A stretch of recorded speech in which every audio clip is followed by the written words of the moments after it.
Buo ba? Buo. Ah,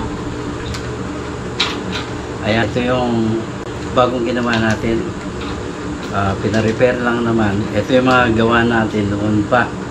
Yung may mga lagayan ng bipod dito sa ilalim, yung offset niya. So yung naging problema nito is singaw. Palagi siyang naubusan ng hangin. Lalagyan ng may-ari ng hangin ng lalagyan niya ng hangin ng umaga. Pagdating ng kinabukasan, wala nang laman. So meron talagang medyo malakas mag-leak.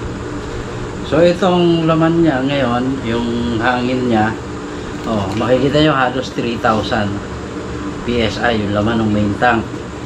Ito yung kanyang output is 1,200. Ayan, 1,250 pa nga. Ayan, makikita nyo dito. Dalawa yung isa sa offset, ito nga yun. Tapos isa dito sa plenum na mismo.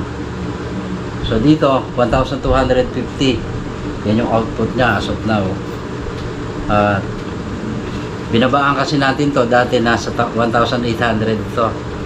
Accuracy niya hindi ganun kataas. Unlike ngayon, na yan ay mas maganda kasi pag discover yung scope mo eh. Although malaki siya, hindi siya ganun kalinaw.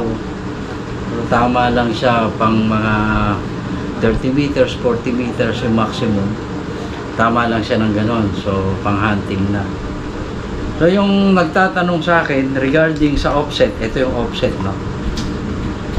Kung ano daw trabaho ng offset.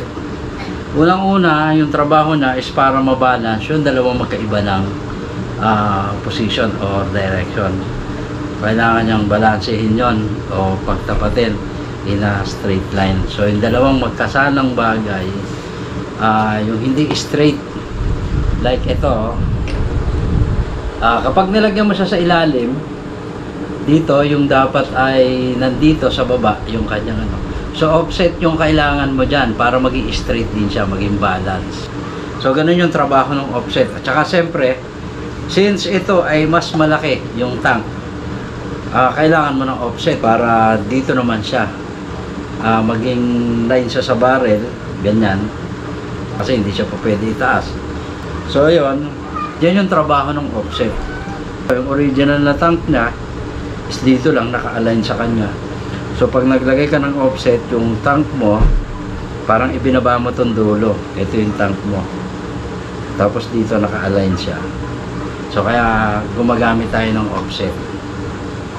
So yun, sana nasagot ko, sabi sana daw ay mapansin. Ayan, yun na natin, matagal ko na nga gustong pansinin yun, kaya lang wala pa tayong time para makagawa ng video.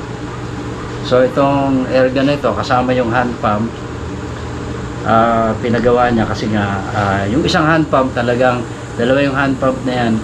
Yung isa ay kailangan pa nating i-overhaul. Itong isa kasi mga leak lang yung inayos natin dyan, itong isang hand pump. Dito naman ganun din, mga leak din ang inayos natin dito.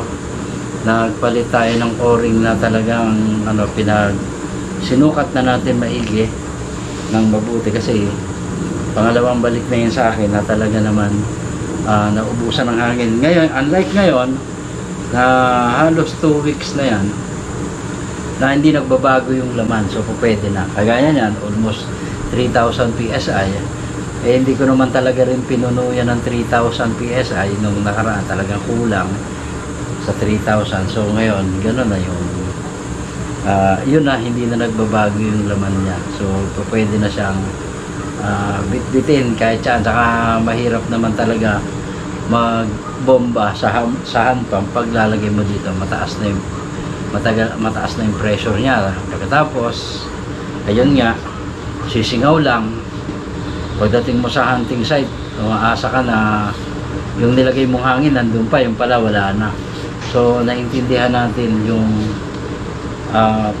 gumagamit nito, na talaga naman mahirap at saka minsan nakakainit din ang ulo kapag ganon.